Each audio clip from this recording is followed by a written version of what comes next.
Hello everyone, welcome back. This is Black Rose with Black Rose Gaming, and I'm covering another Hogwarts Legacy news video. This video has content from a PlayStation blog post written by Adrian, Ropp, which is the head of story over at Avalanche. So, a great source for information on the Hogwarts Legacy story. It took me a while to find this article, but I will leave a link to it down in the description, so let's dive right in. The first thing that jumps out at me with this blog post is he talks about questions they're having in their story meeting, which shows how much Avalanche is trying to research and be accurate while being able to tell a compelling story set in the wizarding world. So they ask the question, how should this character's voice change when they drink Polyjuice potion? How long do house elves live? Are grab horns omnivores? Those kinds of questions just show the depth that they are trying to lean towards authenticity and a story that is connected and doesn't break established canon.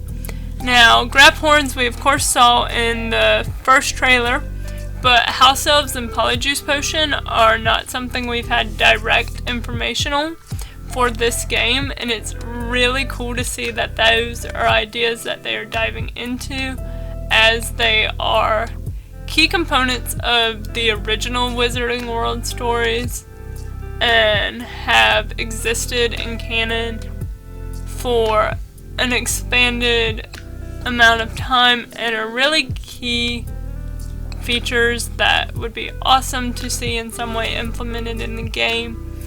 Now, just because it's in this blog post doesn't mean they'll necessarily make it into the game, but it is a good look at ideas that they are looking at, that they have established and wanted to work with. So this blog post does give us a good look at what Avalanche is trying to do within the game.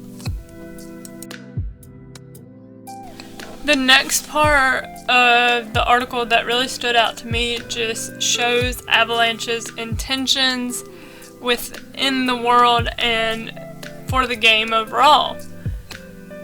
They said that Portkey Games has given us a unique opportunity to return to Hogwarts during a ask how they can draw from the rich library of characters, creatures, and themes, and imagine how those details would influence the school before the arrival of the main stories. They ask questions like, who's the headmaster? What challenges did students face? Who influenced the world at this time? They end this part of the article by writing, I like to say what we are giving fans is something familiar in a way they've never seen.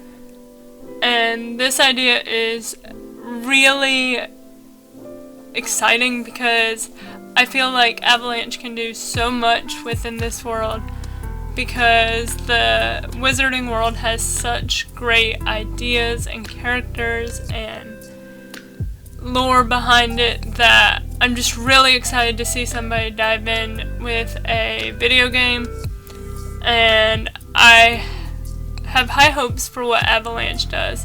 Now, do I think this is going to be a perfect game with no flaws and everything I've ever wanted? No. But I do think that with the information we're being given, that Avalanche does have a really strong shot at making a great game that is truly enjoyable for fans of the Harry Potter series and newcomers alike. The next part of the article I want to look at deals with creatures and some of the locations that are part of the Wizarding World. Now, as I've said before, I think creatures are going to be a big part of this game based on the trailer and now this article. In this part of the article, they talk about nearly headless Nick floating around and how he would be loyal and cheerful as ever. They also talk about how the Forbidden Forest was already off limits and centaurs would not have been keen on human interaction, that the goblins who were around at this time wouldn't have worked at Gringotts. They also mention Hogsmeade and how it was already established.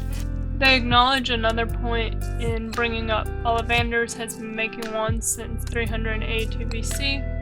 And then at the very end, Adrian addresses that the difficult task is often choosing which details they're going to explore and which they aren't. And I think this is a really important thing to address because they want to make sure they can give an immersive experience like they promise without losing quality of the game, which may require them to pick which details they fully explore and which they don't. The last little part I wanted to dive into was the technical things that are allowed for gameplay wise and allow for an immersive experience with the PS5. They explain how with the PS5 technology and graphics, a player can feel the terror of the Inferi bearing down upon them, sense the rumbling of an angry herd of centaurs surrounding them, and even when dueling a deadly dark witch, have a new layer of realism because of the controller's ability to imbue sound and touch within every movement. And that's something that PlayStation was really big about explaining with their PS5 controllers. And it's really cool to see that Avalanche is implementing this into their game.